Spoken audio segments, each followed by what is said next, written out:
Hello मित्रों, आज આપણે બુક રિવ્યુમાં ઘણા વિદ્યાર્થી મિત્રોને કોમેન્ટ આવતી હતી વનપાલની જે બુક આવી છે યુ ઓપનેશનની, તો તેનો રિવ્યુ લાવો. તો આજે આપણે આ બુકનો રિવ્યુ લાવ્યા છીએ. સૌથી પહેલા તમને જણાવી દઉં, આ પહેલું એડિશન છે 2026નું. વનપાલ ફોરેસ્ટ એક્ઝામ માટે આ ઉપયોગી બની શકે છે. હવે આગળ તમને વિડીયોમાં કયા વિદ્યાર્થી મિત્રોને આ ઉપયોગી બને છે એ પણ જણાવી દઈશ, અને કયા વિદ્યાર્થી મિત્રોને આ બુક લેવાની જરૂર નથી એ પણ ખાસ એક જણાવી દઈશ. અહીંયા તો ખાસ કરીને પહેલા વનપાલની ભરતી જે આવવાની છે તેના માટે આ બુક બનાવવામાં આવેલી છે. અહીંયા તમને પહેલા ઇન્ડેક્સ બતાવી, સિલેબસ પણ તમને બતાવી દઈશ, અને સાથે સાથે બુકમાંથી અમુક ચેપ્ટર તમને બતાવી, જેથી કરીને તમને ખ્યાલ આવે. અને તમારી પાસે કોઈ પણ ફોરેસ્ટની બુક હોય તો તેની જોડે પણ તમે સરખાવી શકો છો, જેથી તમને ખ્યાલ આવે તમારે બુક લેવી છે કે નહીં. પહેલાં અહીંયા તમને ઇન્ડેક્સ આપેલી છે. અહીંયા બેઝિક ચેપ્ટરના નામ આપેલા છે. વિડીયો પોઝ કરીને આખી ઇન્ડેક્સ તમે જોજો એટલે તમને ખ્યાલ આવશે કયા કયા ચેપ્ટરમાં આપેલા છે. તમારી પાસે કોઈ પણ બુક હોય તો તેની જોડે પણ ચેપ્ટર સરખાવી દેજો એટલે તમને ખ્યાલ આવશે. અને અમુક ચેપ્ટર બતાવી તો એમાંથી પણ તમારે જોઈ લેવાનું કે કયા કયા ચેપ્ટરમાં કેટલી કેટલી માહિતી આપેલી છે. અહીંયા પહેલા ચેપ્ટરના નામ સહિત આપેલું છે. ભાગ 1, ભાગ 2, ભાગ 3, ભાગ 4, ભાગ 5 જંગલ, એવી રીતના જે છે એ બધા ચેપ્ટર કવર કરવામાં આવે છે. ટોટલ 9 જેટલા ભાગમાં પાડવામાં આવેલ છે. 46 જેટલા ચેપ્ટરો છે અલગ અલગ. અહીંયા ડિટેલમાં ઇન્ડેક્સ આપી છે, પણ તમને બતાવી દઉં જલ્દીથી, જેથી અહીંયા તમને ખ્યાલ આવે. અહીંયા તમે જોઈ શકો પહેલું ચેપ્ટર પર્યાવરણ છે, તો એના પર્યાવરણના સ્વરૂપો, ઘટકો આપેલા છે. પછી ઇકોસિસ્ટમ આપેલી છે, પછી નિવસન તંત્ર આપેલું છે, એના પ્રકારો આપેલા છે. પછી જૈવ વિવિધતાના ચેપ્ટરો બધા આપેલા છે. તમે જોઈ શકો છો વન્યજીવ સૃષ્ટિ વિશે માહિતી આપેલી છે, પ્રાણી વસ્તી ગણતરી વિશે માહિતી આપેલી છે, જમીન જળ સંપત્તિ વનસ્પતિ જગત વિશે માહિતી આપેલી છે, જંગલ વિશે, આર્દ્રભૂમિ અને મેંગ્રોવ જંગલો જે છે એના વિશે માહિતી આપેલી છે. પછી સાંસ્કૃતિક વનો વિશે, પ્રદૂષણ વિશે પણ માહિતી આપેલી છે. એના અલગ અલગ પ્રકારો જે છે એના વિશે પણ માહિતી આપેલી છે. પર્યાવરણ સંબંધિત સંગઠનો આપેલા છે, મંત્રાલયો આપેલા છે, વિભાગો આપેલા છે, પર્યાવરણનું અસર મૂલ્યાંકન છે એ આપેલું છે, મહત્વના ચુકાદાઓ આપેલા છે એન્વાયરમેન્ટના. અહીંયા તમે એ પણ જોઈ શકો છો. અલગ અલગ પર્યાવરણ સંબંધિત આંદોલનો પણ આપેલા છે, અને પર્યાવરણ સંબંધિત વ્યક્તિઓ આપેલા છે, પુરસ્કારો આપેલા છે, અને અલગ અલગ જે છે શોર્ટ માહિતી પણ અહીંયા દર્શાવવામાં આવેલી છે. વૈજ્ઞાનિકના નામો, પછી રાજ્ય, પક્ષી, પ્રાણી, ફૂલ, પર્યાવરણ સંબંધિત દિવસો, એના વિશે માહિતી આપેલી. ગુજરાતની પણ માહિતી કવર કરવામાં આવેલી છે. આવી રીતના એક આખી ઇન્ડેક્સ મેં તમને બતાવી એટલે તમને ખ્યાલ આવે. અહીંયા ચાર્ટ અને ફિગર એના પણ ક્રમો આપેલા છે, અને અહીંયા સિલેબસ આપેલો છે. તમે જોઈ શકો છો વનપાલ ફોરેસ્ટરની જે ક્લાસ 3ની એક્ઝામ આવવાની છે એનો એ સિલેબસ આપેલો છે. 2 વિભાગમાં પરીક્ષા લેવાની છે, લેખિત પરીક્ષા અને શારીરિક કસોટી. લેખિત પરીક્ષામાં તમે જોઈ શકો છો 100 માર્કનું જે છે એ એન્વાયરમેન્ટનું કહાની બધી આમાં દર્શાવેલી છે. તમે જોઈ શકો છો કઈ રીતના બધી માહિતી દર્શાવેલી છે. કુદરતી પરિબળો વિશે માહિતી આપેલી છે. ટોટલ તમે 4 નંબરનું જે આ ક્રમ જોઈ શકો છો એ 100 માર્કનો છે. બાકી સામાન્ય જ્ઞાન, સામાન્ય ગણિત, ગુજરાતી ભાષા એ બધા 50 માર્કનું 25 ટોટલ 200 માર્કની એક્ઝામ છે. અને પછી તમારી શારીરિક કસોટી લેવામાં આવશે આમાં તમે પાસ થશો ત્યારે. આવી રીતના એક આ હતું સિલેબસ, અને જેથી કરી વિદ્યાર્થી મિત્રોને ખ્યાલ આવે. હવે અમુક ચેપ્ટર તમને બતાવી દઉં જે આ બુકમાંથી તમને ખબર પડશે કે કેવી માહિતી ડીપમાં આપેલી છે. ભાગ 1માં પર્યાવરણ અને પારિસ્થિતિક આપેલી છે. એમાં ટોટલ 5 જેટલા ચેપ્ટરો આપેલા છે. એમાં પહેલું ચેપ્ટર તમને બતાવું બેઝિક માહિતી, એટલે તમને ખ્યાલ આવે. વિડીયો ગમે તો ખાસ કરીને લાઇક કરી આપજો, અને ચેનલમાં નવો તો સબસ્ક્રાઈબ કરી આપજો, જેથી કરીને તમને નવી બુક રિવ્યુનો અપડેટ મળતા રહે. અને બીજી પણ જૂની બુકો ઘણી બધી છે યુ ઓપનેશનની, જે ફોરેસ્ટને લગતી હતી, ફોરેસ્ટ ગાર્ડની પરીક્ષાઓ ત્યારે બહાર પાડવામાં આવી હતી. અત્યારે જો એ બુક તમારી પાસે હોય તો તેની જોડે પણ તમે સરખાવી શકો છો. અથવા બીજી કંઈ બુક વિશે માહિતી જોતી હોય તો પણ નીચે કોમેન્ટમાં જણાવજો કે આ બુક મારી પાસે છે તો આ બુક લેવા જેવી છે કે નહીં, તો તે પણ તમને જણાવી દઈશ. અહીંયા પહેલું ચેપ્ટર આપેલું છે પર્યાવરણના સ્વરૂપો આપેલા છે, તમે જોઈ શકો છો. પહેલાં અહીંયા બેઝિક માહિતી બધી ચેપ્ટરની પણ ડિટેલમાં આપેલી છે, અને પછી અલગ અલગ માહિતી દર્શાવેલી છે.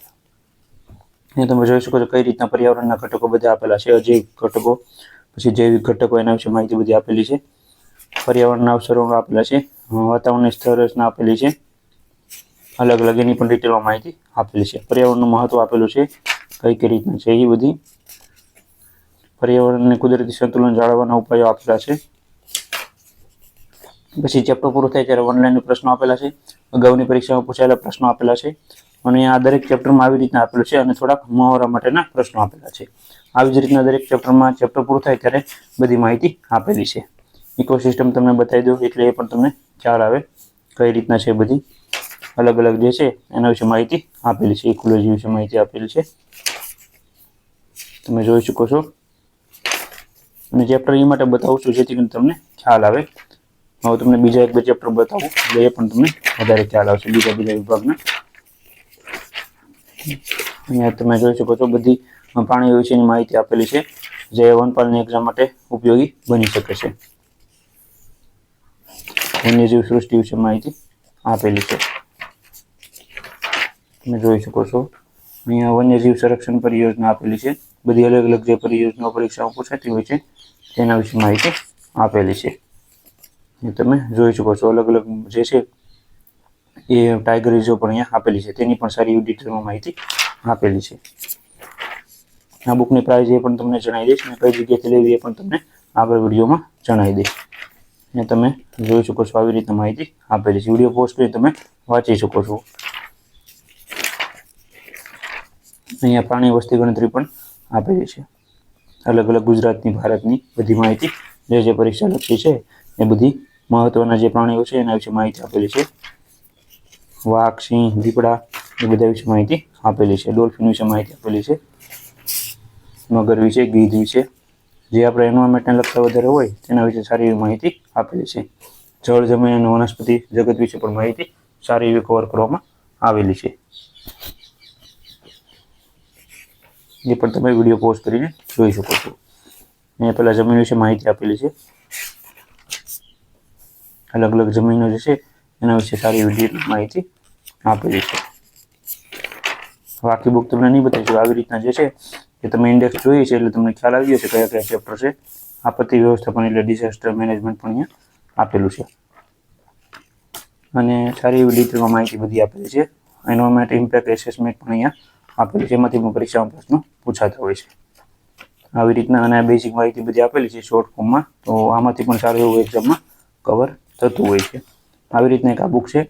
હવે આ બુક તમે ફ્લિપકાર્ટમાંથી પણ લઈ શકો છો. ઉપર એક લિંક આપી છે, ત્યાં તમે જઈને પરચેસ કરી શકો છો. એમાં કેટલી ડિસ્કાઉન્ટ મળે છે અને બુકની પ્રાઇસ જે છે આ પ્રિન્ટિંગ પ્રાઇસ છે 630 રૂપિયા.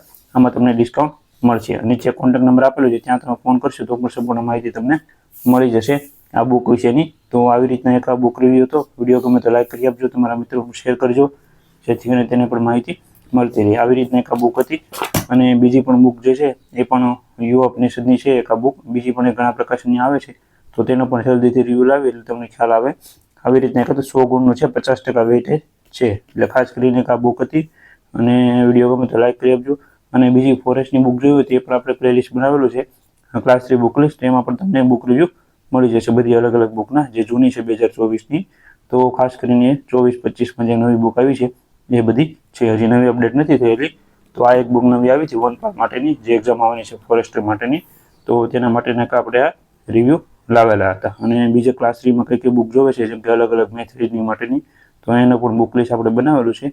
તો ત્યાં જઈને તમે એ બધી બુક રિવ્યુ જોઈ શકો છો. બધી 2025માં લેટેસ્ટ આવી છે એના રિવ્યુ આપણે મૂકેલા છે. Thank you.